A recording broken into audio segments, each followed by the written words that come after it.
motion to remove Council Bill 17 from the table passes. Council Bill 17, 2019, introduced by Liz Walsh, altering the number of consecutive years a project or phase of a project must be retested each time the County Council adopts a new annual housing unit allocations and school capacity charts under the school capacity test of the Adequate Public Facilities Act. I move approval of Council Bill 17, 2019. Second. I move approval of Amendment Number 1 to Council Bill 17, 2019. Second. Amendment 1 fixed a typo, essentially, that we missed in the first drafting of the bill, changing consistently the waiting period from 6 years to 7 years. Council Bill 17, Amendment 1 to Council Bill 17 have been moved and seconded. Is there discussion? I'd like some discussion. Sure. The AFA waiting period right now is set at 4 years, and county code recognizes by its own term that it takes 3 years just to get through our Department of Planning and Zoning. So in effect, this waiting period that exists under existing county code is no more than 1 year. And after that 1 year, after the DPZ approval process is completed, a project can build into any school regardless of how overcrowded the elementary school is, the middle school is, the high school, or that region. And at least in the recent history, those schools have tended to be in District 1, but they are not limited to District 1. You need only look at the current waiting bin school list to see where the next projects are that will come out of that waiting bin, again, regardless of the ability of the schools to which those kids who are yielded by that project will go to. I intended by this bill to put in the true waiting period. I think that was intended by the 4 years, which was 4 years after the plan is approved by the Department of Planning and Zoning. We have spoken with the superintendent of the schools, and he has testified at hearings before our body and before other agencies, saying that that is how long it takes for the school system to identify a site, to finance a site, to design and build a site for new schools. And that, in large part, also applies to the major rehabilitations that we need. Just this morning, I'm not going to be able to find it. Just this morning, the school system, or the Board of Education wrote to us, thank you, Chair Rigby, in support of CB 17, joining the PTAC and the other community advocacy groups, all who have unanimously supported extending this waiting period. As a legislative body, we cannot redistrict. As a legislative body, we cannot cite new schools. We cannot fund new schools. As a legislative body, the only thing that we can do to afford relief to our overcrowded schools is give our school system adequate time to find and build capital infrastructure, and that is what I propose by CB 17. Thank you. So I found the letter from this morning a little surprising because I had emailed the board and Ms. Hanks and received information on July 17th, which actually provides very different numbers that are in the feasibility study. And then Ms. Walsh said, well, actually, they're different than the previous feasibility study. And I think when we're making changes, it's really important that that everyone's on the same page with their data. What is the school capacity? Why is it that we have these different projections? Why is it that we have all these different numbers? I don't feel, I would want to have a high level of confidence when voting on something, and I think it's important that we have these numbers. What Ms. Hanks sent on the 17th says that elementary will exceed by 2028 if new elementary schools are not built, but we already know where 43 and 44 will go. Middle school will exceed beyond 2030. So if the school system knows that they're going to exceed beyond 2030, why aren't they working now to get that site, to do those things? I'm concerned if you give more time, then it's not the time, it's what's done in the time and what happens in the time. And I think especially when you see the addition of Cradle Rock, which is a neighborhood school that has been developed for over 30 years, it's not this simple, it's not just this, it's so many more things. And so I think we really need to see, and not redistricting in the domino sense, where you do these little things and little things and little things, and it has this domino cascade effect, but like real meaningful redistricting that goes across the whole system. I mean, if I saw that, then I would feel much more confident in extending the waiting time. But I haven't seen that. To Ms. Walsh's point, and to yours as well, Ms. Rigby, it's not just about the time, it's really about the money. you've got a $45 million elementary school, a $56 million middle school, and a high school that could cost as much as $150 million. And Plus land. plus land. And we don't have the money in this county to build quickly enough to potentially match the development that would like to take place here in this county. So there has to be some way to ensure that our school infrastructure is matching what we build. I hope that if we do pass this bill, we won't need it. That would be my hope, that we would have adequate school capacity and that whatever development is in the pipeline would be able to continue. I know that that's what most people in the county would like. So I don't think, I think that this measure is necessary until we can get a handle on building new schools or putting renovations in place to match the number of students that are coming into this county. And for the other reasons that Ms. Walsh pointed out, I would support this bill. But do you think increasing the APFO wait period really tackles those root issues that need to be addressed regarding school capacity? I think it's one tool.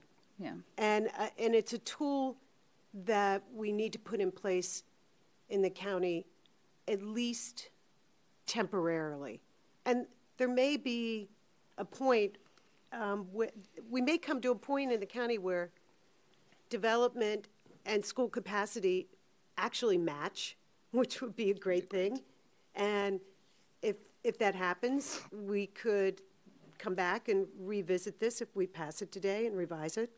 But right now, I think it's, as you pointed out, we can't tell the school district, spend your money on building new schools. We can't even give the school district enough money to say, here's the money to spend on building new schools. So we're not, I don't think we're in a good position to say, here, anybody who wants to build after 4 years can proceed and continue to potentially overcrowd the schools. I think it's important to slow things down until we can get a handle on this. The only other way to do it is to severely curtail the allocations. So it's either extend the waiting period or severely curtail housing unit allocations in order to try and cut back on the amount of overcrowding in the schools. Mr. Youngman? I, too, am frustrated by the fact that we continue to get inconsistent numbers from the school system and the Board of Ed. We've had work sessions that showed that we were about to fall off the cliff tomorrow, and then the numbers that Chair Rigby just went through. So who knows what numbers are right? It continues to be a problem. I'm bothered by the fact that it takes all this time to get a school built. And I think that there's a couple different factors in that. One is the money. One is just the slow-moving wheels of government. 2 years in planning to alter a prototype for a particular property seems absurd. And then the third thing, obviously, is I think that we have seen, both with redistricting and school construction, that if they have 2 years, they're going to be 11th hour. They have 5 years, they're going to be 11th hour. Moving this out to 7 just is, I think that they're going to take every minute of time that they have and not have that sense of urgency. I wish we could do it and then not need it, but if you give them 7 years, they're going to take 7 years. I mean, I'm looking at PG County, who through a P3 has got 5 schools, I believe 5 schools under construction simultaneously. We can deal with the money. We're going to deal with impact fees this year. The impact fees that were discussed last year, even at that level, it's another $120, $130 million in debt service that we could support and put into a P3 and get some of these schools caught up. And I just think extending this to 7 years completely takes away that sense of urgency. My third problem with this is there's no grandfathering for property already purchased. If I'm going to build a little subdivision and those schools are closed and I know I'm going to be locked out for 4 or 5 years, I've bought that property and I've built in that carrying cost for 4 or 5 years. And now we're going to extend it out on those folks that now don't have any ability to change the economics of their own investment that they made, and that goes back to just predictability for people. I think that we as a body need to make sure that for residents and for businesses and everyone that we're not constantly moving the goal line on folks once the game's already started. But the big thing for me is I think if we give them 7 years, they're going to take 7 years. And I think if we keep the pressure on, that we're going to be able to provide them the tools through impact fees and through some other things to catch up and to get done. So That would address the other points in their letter, like land acquisition, capital funding, adequate time to build capital infrastructure. Well, some of those things I think we can help address, and some of those things they just need to stop acting like a government and start acting like a private sector and getting through a planning process on a building in less than 2 years. It's ridiculous. And we've asked the question a couple times, and we really have not gotten any good answer on why it takes so long to plan a school. Actually, they have, the school district has explained to us why it takes so long to build a school, and I don't know that there's anything that we can do to speed that process up. And now that Howard County has developed so much of the land here in the county, being the second smallest geographic county in the state of Maryland, there's not a lot of free land to pick up for schools, and it makes it that much more difficult to get through this process.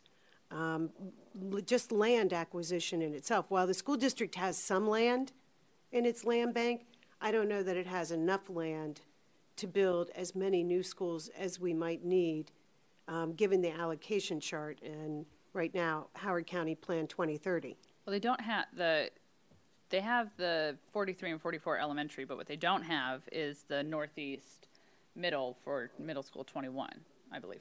And we've talked about this, or too. A high school site yet for 14. And we've talked about this. Wow, or you could just renovate and expand Oakland Mills and use that for additional capacity. And I think that's we're dealing with why aren't we enlarging schools more? What's the magic of $1,650 as the cap for a high school and $650 as the cap for an elementary school? Those kinds of things. Do we need to look a little bit more like some of our adjacent counties that have some bigger schools? Because we are running out of land. But as far as back to that planning process too, a perfect example is we've been waiting for 6 months for a phase 2 environmental to get done on the Turf Valley site. In the private sector, that'd be done in 30 days. There's just no sense of urgency. These wheels move way too slowly. I mean, we should know we should have known months ago whether that site's a go, no go. So the environmental is being done by our Howard County government, right? Not by the school district, or? It's being done by the school system. It's being done by the school system. Yeah, but I'm not sure if we were doing it, county government, it would move any faster. I don't know. Not to dump on the Board of Ed. I just think that, again, everybody seems okay that it takes 5 years to get a school built. And I don't really see any sense of urgency to change those processes and get it done faster, assuming we can get them the financial resources to do it. So, I mean, some of it seemed like regulations designed to ensure that there was additional sort of safeguards and safety aspects for schools, which, well, in terms of adding time. And I would say, unless the state of Maryland decides that Howard County will get the windfall that it deserves for all of the hundreds of new students that we host in our county every single year, 750 on average. I just don't see that the county government will ever have enough money to give to the school district to build enough schools to house all these new students. I think it's wonderful that our county is so popular, that our school district has done such a great job, that we've created this national reputation. But as a result of it, it does attract more young people to come, more families to move to Howard County than any other jurisdiction in the state of Maryland. And that overcrowding of our schools as a result is not really being recognized enough by the state of Maryland in terms of funding us for new school construction. But they have capacity. They won't send.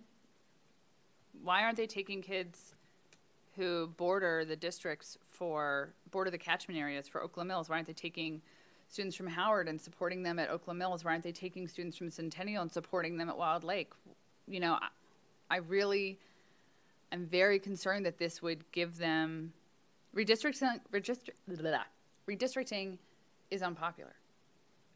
Any change is unpopular. And it's difficult for anyone to invite this swell of anger and ire at themselves. And I get that. And they're in a very difficult position. And I think it's one of the most important things we could do to desegregate our schools and to balance capacity. They have the capacity. They don't exceed capacity until after 2028 if new schools aren't built, which they have in their capital plan. And they won't exceed middle school until beyond 2030 if additional schools are not built. So that's in their feasibility study. My whole crux about this is that I'm concerned if this legislation passes, then it's another tool for them to resist redistricting and not do what I think is the right thing to do at this point. Schools are where they are. Homes are where they are. It's the right thing to do. We are not redistricting. We are not in a position to redistrict. So whatever anyone's individual opinion about redistricting, that's not something that we as a legislative body can control. That's not on the table right now. What's on the table is the safety valve that the waiting period provides. And I don't think we heard any testimony, not in support of CB 17 or against, or for the school allocations testimony. Nobody said that Howard County Public School System or the Board of Education is using a waiting period to dictate how it plans or not. Nobody said that's what's holding me back or that's why I'm waiting, and oh, when we hit 3 years and 6 months, that's when I'm going to start designing a school. We have 10-year projections, but the financial realities and the circumstances that we find ourselves in terms of available land is what is controlling the criteria. Redistricting is not something that we can control as a legislative body. Funding we cannot control. This is the one thing we can control, and I pulled up the charts as we were waiting. It is moving westward. It is moving south. 2 years ago, all the schools on the closed charts were in the north and the northeast. All of the projects that were going forward, regardless of whether or not they had 250 units or 2 new units, were going forward in the north and northeast. Well, that's not the case anymore. The schools that are closed now are in the west or in the southeast, and those are the people that I am looking out for. The parents who send their kids to those schools, the kids who are in those schools, the kids who are in the portables outside the schools. You talk about shifting sands and having some predictability. People move here. People live in their homes. People send their kids to schools because they want that experience for their kids, and that is the quality of life that I'm trying to protect. Which schools it is in, I don't care. In a dream world, obviously all of our schools are top-notch and everyone wants to go to all of them. Yeah. But the reality is this is where we are. This is what we as a council can do. And this is what I propose. I agree with Councilmember Young that there is also something we can do on allocations. And we can obviously raise school impact fees. I hope we do both of those. But right now, Fulton is closed. Pointers Run is closed. Gorman Crossing is closed. Northfield is closed. These are all schools that projects are going to continue to build into regardless. It's not a D1 issue. But you know where else is closed? Cradle Rock. And they have been built out for over 30 years. I really see this as it's a problem that has many pieces. And the heart of my concern is that it will be used to resist redistricting. And yes, people like predictability. And I say this, and I've told you this, I mean, I'm the only person on this council with a child currently in HCPSS public schools. I'm the only one who could potentially be personally involved or have personal effects on my kids. And I think it is so important that that's why I say it. And I know that it's not popular, but I think it's the right thing to do. Again, there are many aspects of it. I am proposing something that fixes the aspect that this council can control. I just think by saying I can't fix redistricting, therefore I'm not going to support legislation that may also have a positive effect. That's the logic that I'm not getting, that it's going to give them 7 years instead of 4 years, or I'd rather we see redistricting. It's not either or. If I saw It's all of the redistricting, above. I'd feel way more supportive of this. If I saw meaningful, wipe the map clean, homes are where they are, schools are where they are, desegregate based on socioeconomic status, balance capacity, prioritize walkers, all things which are in 60-10. If I saw that from the Board of Education, then I would, and it's difficult because it's a body, right? And bodies like that change. And so, you know, that board is dealing with the effects of all the boards from the previous 10 years, like and their decisions, just as we are from the previous bodies of the council. But if there were meaningful efforts from the board, then I would have a lot more faith and trust. Well, and I don't have that now. The school district is redistricting. They're in the midst of a huge redistricting. I've actually attended 2 of the public meetings, and there were about 200 parents at each of those public meetings. And people are very engaged in the conversations, as well as the school district personnel, and soon that information will be transferred over to the school board, and the school board will make its decisions this coming fall. But we don't know how the school board yet will be making its decisions, how much weight they'll put on the various policy prescriptives in 60-10. And like you, I feel very similarly about the need to desegregate our schools and to make sure that walkers get to go to the schools that are closest to them. And I know that we have very similar views on that. But I'm trusting that our school board will take those things into consideration, and that we will also have students in the available seats, and there won't be open seats at certain schools because people are reluctant to put students in whatever schools that parents say, don't put my kid in those schools. I, again, don't think that this particular piece of legislation has anything to do right now with redistricting, because this is, as Ms. Walsh said, the only tool that we have in our arsenal to try and do something about school overcrowding. And again, if we all do our job and do it well, this shouldn't have to be used. It hopefully, and at the very least, it might incentivize everyone to make sure that it doesn't have to be used.